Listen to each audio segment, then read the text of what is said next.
Ok, ok. Freestyle performance numérique en fait. Performance visio électro numérique. Parce que j'ai remarqué dans la dernière vidéo, en fait, dans mes agitations et mes hurlements contre le satanopédo républicanisme, que en fait, voilà, c'est très désagréable à entendre, hein, genre quand je frotte aussi avec le micro ou quoi, et quand je tape comme ça, où j'essaye aussi voilà, c'est très désagréable. Mais en tout cas, je plaque mon téléphone sur mon bar qui est en métal, euh, le son est vraiment meilleur. Donc on fait un petit essai parce que Nocturne est une performance. Quand je parle de performance, c'est-à-dire que je fais une vidéo et paf, tac, immédiatement, YouTube Studio avec l'application, tac, ça part direct sur Internet. Je fais ça aussi un petit peu, des fois j'essaye, puis après j'enlève parce que souvent c'est des bouses, sur SoundCloud où je fais un morceau et direct je finis le morceau, je passe une demi-heure, 1 heure, 2 heures, 3 heures dessus, ça dépend. Et tac, il part direct sur Internet. Un espèce de, je sais pas, c'est des expériences un petit peu que je fais. Euh, je teste aussi beaucoup la transparence, hein, vous avez remarqué une autre manière d'utiliser YouTube, en sachant que les montages, tout ça, c'est pas du tout quelque chose que je mets de côté. C'est quelque chose que je reporte pour plus tard, quand j'aurai déjà réussi à mettre en place un peu le freestyle. Donc freestyle vidéo, freestyle audio. Donc mon idée en fait depuis plusieurs semaines là, je cogite pas mal dessus, c'est que j'ai réussi alors par magie un peu à conserver. Là c'est ma frontale, hein. Donc là on voit ma guérison, hein, les cheveux qui arrivent, hein. Euh, j'ai réussi à conserver mon téléphone sans le casser, sans le faire tomber. Bon c'est du cross-call donc c'est costaud, mais même sans me le faire voler. La plupart du temps ça finit mal mes téléphones et celui-là j'ai réussi à le garder. En plus, il y a des messages très importants dessus et puis de la musique, enfin voilà. Et du coup, j'essaye de l'utiliser de manière, j'ai pas forcément envie de mettre ma gueule, de manière euh, justement un peu performative, c'est-à-dire que le fait d'avoir deux téléphones, ça peut permettre. Ah oui, voilà, c'est ça que j'ai compris un peu tout à l'heure dans ma voiture. Je dis comment je pourrais l'utiliser de manière, donc déjà pour faire un petit peu des enregistrements si je veux faire sur des maquettes. Sur des instrus, j'essaye de poser de la cappella, de la voix. Donc ça peut être sympa, mais sinon, pour faire du commentaire vraiment de vidéo, c'est-à-dire si je veux vous parler d'un truc, je veux faire une petite vidéo rapide, quoi, en fait, hein, et je veux parler, là je parle au scientifique, hein, et je veux vous parler d'un truc mathématique. Là, je suis tombé par hasard tout à l'heure sur une visioconférence, une conférence, ouais, c'était sur YouTube, qui parlait des nombres fractionnaires et d'Euclide. Donc, il était en train de faire, c'était un physicien qui faisait toute un exposé sur Euclide vite fait. Et donc, moi, ça me permettrait en fait, d'une part, donc j'en ai un qui a, c'est-à-dire que je peux utiliser soit l'un, soit l'autre, quoi. S'il y a des données dans l'un, et ben, je vais filmer avec l'autre. Et l'autre va sur Internet. L'autre, je l'utilise quotidiennement pour ma ligne téléphonique pour Internet. Donc, si je veux commander un truc sur Internet, et si je veux commander un truc qui est plus sur l'autre téléphone, je peux utiliser l'autre caméra. C'est pas un problème. Le problème, en fait, c'est si je veux l'envoyer tout de suite, il faut que je filme d'abord, effectivement, avec celui qui est connecté sur Internet.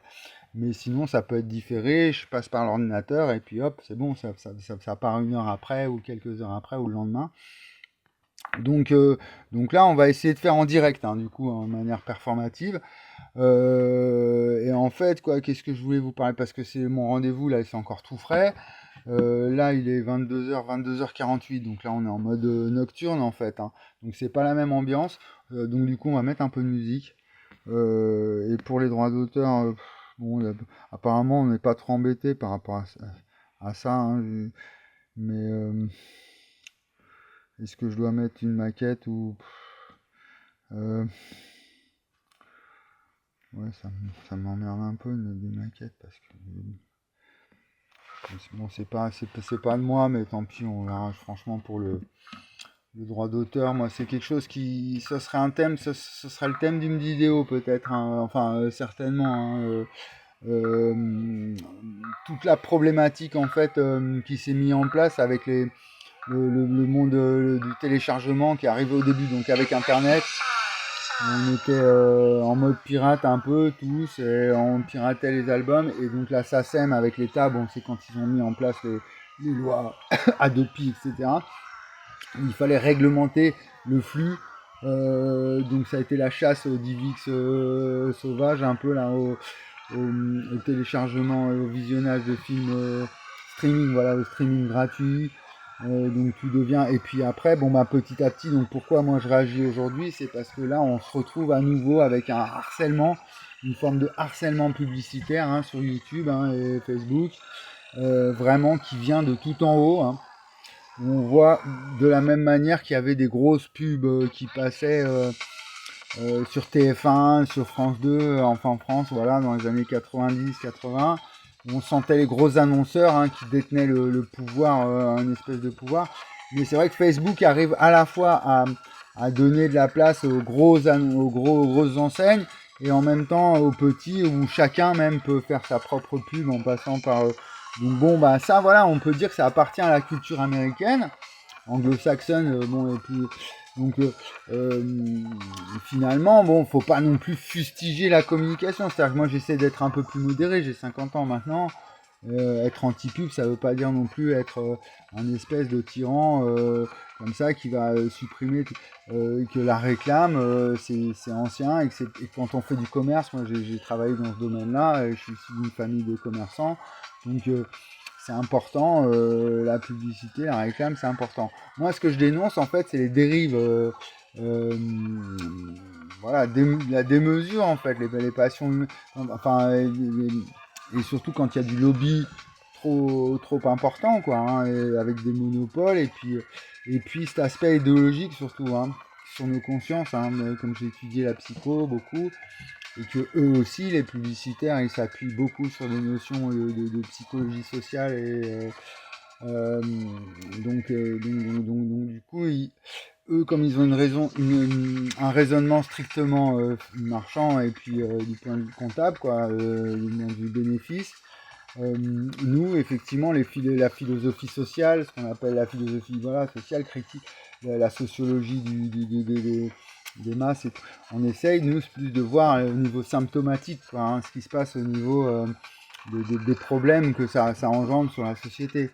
Et donc, le problème, c'est que quand on se retrouve dans une société où il n'y a pas d'alternative, donc voilà, et qu'il y a un ordre qui s'impose, qui vient conduire un dogme, dicter, voilà, un diktat de la consommation, ça conduit donc à une dérive que je représente un peu dans mes vidéos, où quand quelqu'un, un savant, c'est bon aujourd'hui, puis ça ne me correspond pas vraiment, mais on va dire un éclairé, un homme éclairé, bon, pour pas dire un illuminé, mais quelqu'un d'éclairé qui apporte quelque chose vraiment pour la connaissance, pour l'humanité, pour la citoyenneté, pour la civilisation même, et qu'il soit traité de cette manière, et qu'on arrive encore à se moquer de lui, encore à ce point au bout de 12 ans. Euh, donc c'est là où ça devient vraiment inquiétant, et on se dit bon bah là on est dans on est dans un système qui est en train de s'autodétruire, qui fonctionne comme un peu comme un cancer, hein, vraiment, hein. Donc si je découvre vraiment un truc qui guérit, de réparation, c'est pas pour rien. C'est parce que ma philo, elle est pareille, que ma découverte physiologique, et mes mathématiques aussi. Elles sont là en fait pour guérir, revenir comprendre le temps, en fait, l'effet du temps sur l'espace, exactement, euh, euh, qu'on n'avait jamais justement réussi à formaliser jusque-là. C'est-à-dire que le temps pour nous ça restait un mystère un peu, même si on savait que c'était quelque chose de dur quand même, hein, sur lequel on pouvait compter, puisque justement c'est même la cause de la comptabilité, on compte parce qu'il y a du temps qui se déroule, mais justement c'était quelque chose de tellement fondamental que l'esprit humain n'était pas en mesure de vraiment se poser la question sur sa nature, en fait, sur la nature du temps. Et il faut vraiment arriver jusqu'à Einstein et la physique quantique pour questionner l'espace-temps de façon vraiment complexe et surtout voilà, par rapport à la technologie qu'on utilise à l'heure actuelle. Donc, voilà, j'entendais, je reviens souvent sur lui parce que j'essaye de créer une espèce d'adversité, hein, la démocratie c'est ça, mais en science c'est encore autre chose. Mais d'Aurélien Barraud, donc qui parlait qui critiquait Elon Musk, mais de toute façon je trouvais c'était tellement, ça manquait de tact par rapport à justement la réalité des phénomènes, quoi, où on se retrouve avec des milliardaires américains qui savent faire atterrir des fusées et fabriquer des voitures, enfin même c'est pas, voilà. Et surtout, enfin lui, son truc à Elon Musk, c'est quand même un mec qui a inventé un système, il a réussi, enfin voilà, avec son équipe d'ingénieurs. Et que du coup, Aurélien Barraud qui va fustiger Elon Musk et Jeff Bezos parce qu'il y a plein de satellites dans le ciel et à côté de ça, il va nous parler de la forêt amazonienne qui brûle, bon voilà. Donc, du coup, la question en fait du temps était fondamentale au point de concerner même donc les religions, la philosophie, toute l'histoire de la philosophie et puis toutes les sciences donc et puis bon toute la civilisation, qu'est-ce qui nous arrive, donc c'est vraiment une question la fin du monde, la fin des temps, c'est ça qui nous tombe dessus en 2020. 24, c'est le début du 21e siècle, c'est l'ère de la conquête des étoiles en fait, qui commence, qui débute pour l'humanité. Donc on est des pionniers, hein, comme on a été comme nous, notre génération, on va dire, on est un peu les pionniers d'Internet, hein, de la mondialisation, de l'information. On va dire que les générations qui arrivent vont être les pionniers de la conquête des étoiles. Hein. Voilà. Et donc pour ça, pour accéder à ce niveau de civilisation, bien entendu, il va nous falloir un Internet quantique avec des moteurs quantiques, enfin des moteurs spatio-temporels pour les fusées qui consomment, voilà, hein, comme un météorite, quoi, hein, qui n'ont pas besoin qui comprennent en fait la dynamique de l'univers de manière à ce qu'il n'y ait pas besoin de carburant pour, bon bah après, hein, quand on lance un satellite, et qui part comme ça à des milliers d'années-lumière, on sait qu'il prend une vitesse vraiment très accélérée. Après, bah, tout le monde parle des trous de verre un petit peu, c'est un peu le fantasme, parce qu'on se rend bien compte que pour changer de galaxie, il faut des siècles et des siècles, et même en allant à la vitesse de la lumière, ça nous sépare, ne serait-ce qu'un autre système solaire, c'est déjà énorme. Mais alors une autre galaxie, c'est... Donc, du coup, c'est ça en fait notre nouvelle, on va dire notre nouvelle religion. Hein. Si avant Dieu c'était un petit peu bon la morale de la vie sur Terre en fait, comment avec l'histoire des humains, des anciennes civilisations, un petit peu qui était cristallisée dans les religions.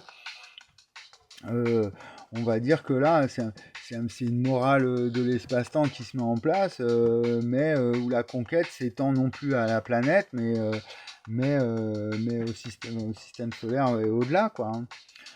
Donc il nous faut un paradigme pour affronter tout ça, qui puisse du coup nous débarrasser de toute cette barbarie qui vient du Moyen Âge. Hein.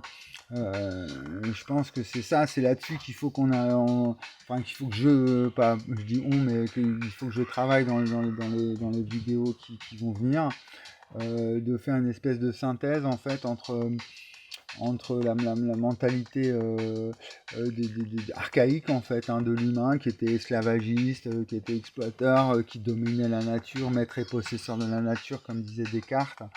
Où on avait un rapport aussi à la culture aussi qui était très déifié, avec beaucoup de fantasmes pour développer l'art, hein, et le savoir-faire, l'artisanat et tous les métiers qui entouraient les cours, hein. La cour royale, à chaque fois, elle arrivait à catalyser les plus grands, les meilleurs. Il y avait une espèce de sélection qui se faisait autour de l'image du Seigneur, donc avec la religion qui entraîne tout ça, voilà.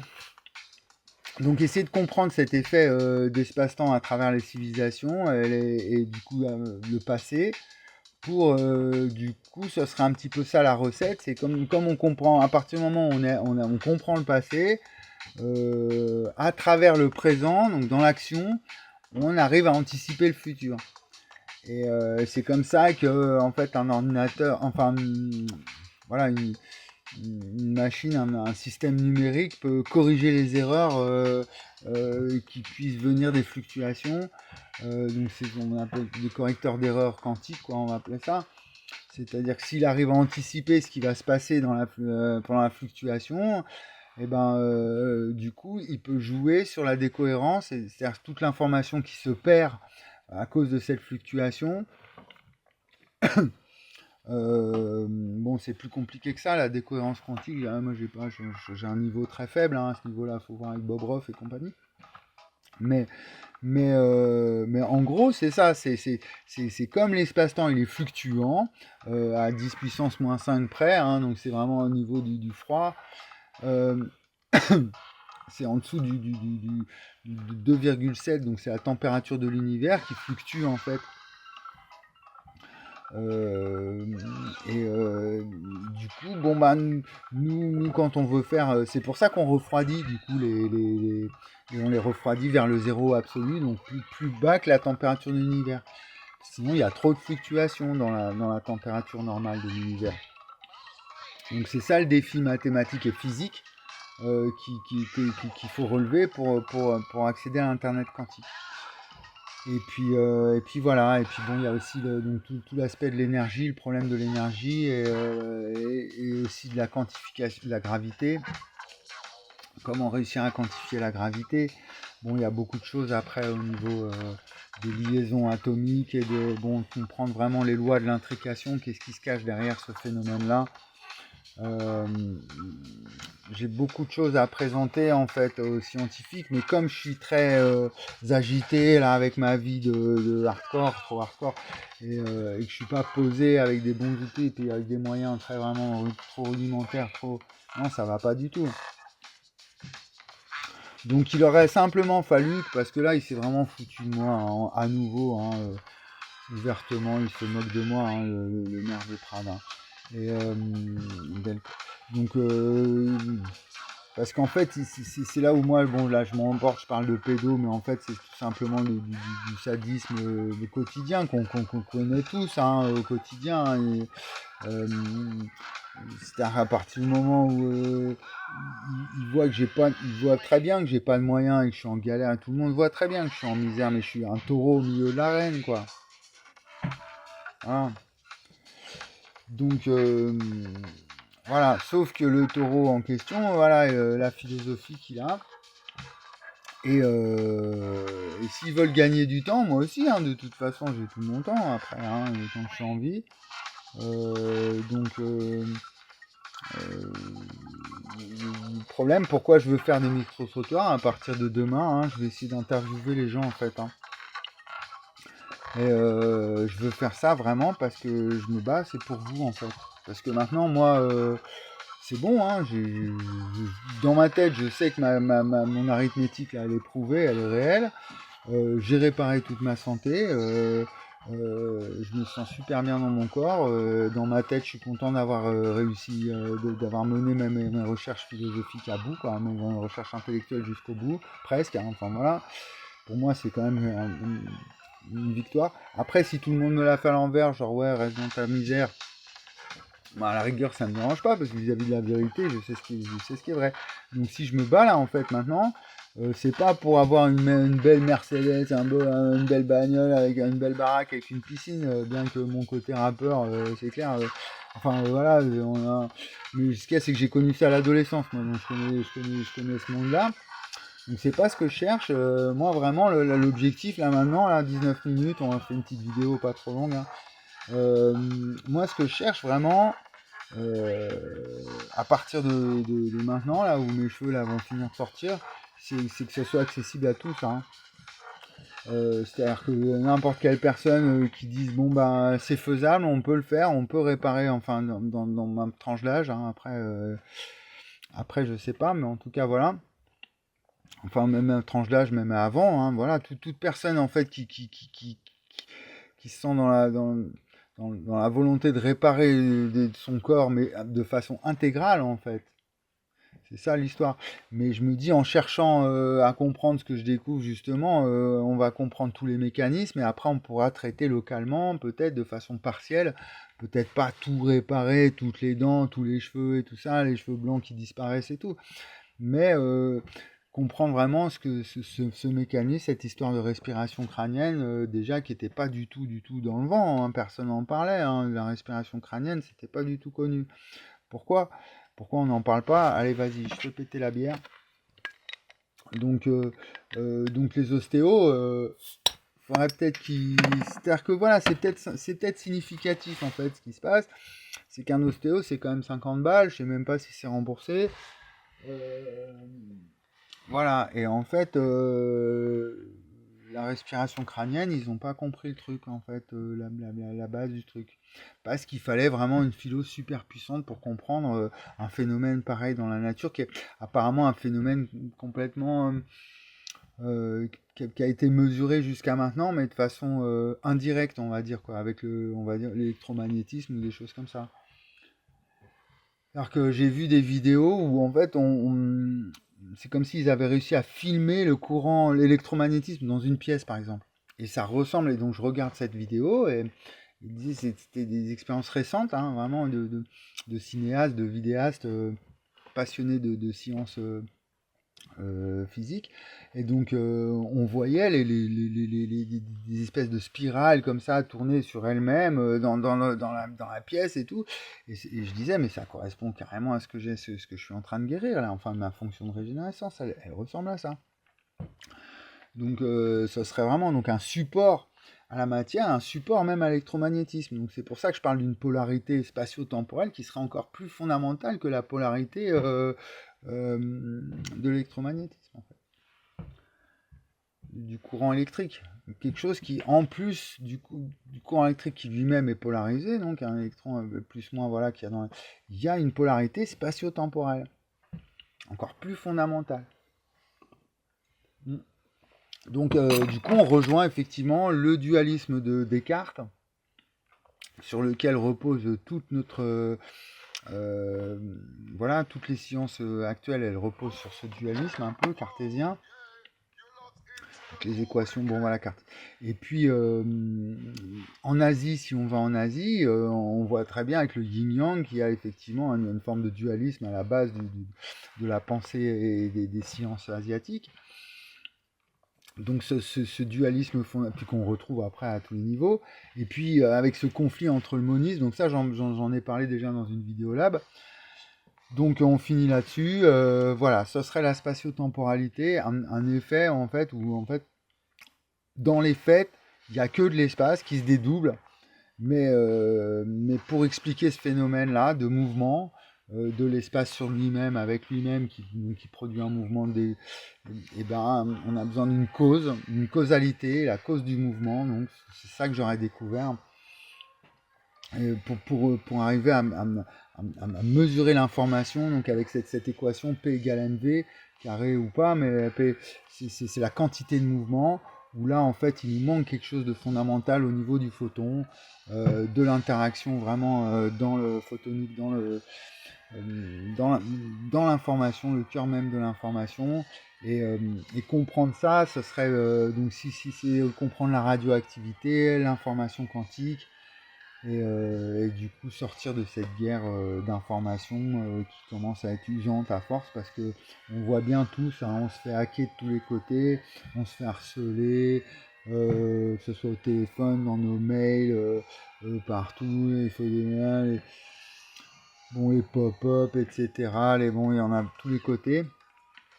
Et ça nous, je pense que ça nous use tous à force, hein, et puis ça se transforme en une espèce bon, mais heureusement, il y a la nature qui est toujours là, et il y a toujours des choses fondamentales qui restent. Donc on peut très bien jeter nos smartphones. Et d'ailleurs, tous les jours, je suis à deux doigts de le faire, hein, de tout balancer à la poubelle et puis de prendre mon sac à dos et, et puis la nature, l'homme et la nature. Et c'est ça en fait, c'est là-dessus que je propose moi du coup de refonder le droit, hein, vraiment, sur un droit vraiment fondamental qui serait qui remettrait beaucoup de choses en question, une grosse remise en question de l'histoire, mais qui irait encore beaucoup plus loin que actuellement la critique du colonialisme, où vraiment on pourrait aller dans une critique vraiment anthropologique de l'humain. Edgar Morin parlait d'une anthropolitique même, une politique de l'homme. Mais l'homme, bon voilà, après c'est surtout bénéficier des sciences, de ce qu'elles nous ont apporté ces 2 derniers siècles, donc avec l'anthropologie, l'ethnologie et toute la sociologie, euh, bénéficier de cet acquis en fait. Il me semble qu'en ce moment en plus il y a un petit peu une forte demande du côté des sociologues qui cherchent à être entendus par l'ensemble de la communauté scientifique. Parce que, bon, les psychologues aussi, parce que justement, il y a une valeur forte dans ces sciences qui est nécessaire à à utiliser quoi, pour progresser dans la civilisation. Donc, le but, c'est que tous les maîtres du monde, ceux qui contrôlent les finances, les banques et tout ça, ils comprennent que investir dans l'humain sera beaucoup plus bénéfice à long terme, enfin à très long, même à court terme, hein, que de sacrifier l'humain au bénéfice des gains du pétrole et d'autres choses ou tout ça quoi.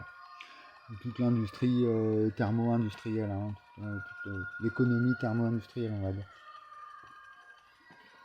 Et que si on investit plutôt dans l'humain, là, on est parti sur des marchés qui peuvent être décuplés, centuplés, décacuplés, enfin beaucoup plus d'argent déjà, et pour beaucoup plus longtemps. Mais, mais après, voilà, et là, ça, je m'adresse aux milliardaires, mais quand je m'adresse à l'humain, c'est non, l'humain, c'est pas la fin de l'humanité, au contraire, c'est peut-être son début. C'est peut-être l'humanité qui émerge enfin, qui commence.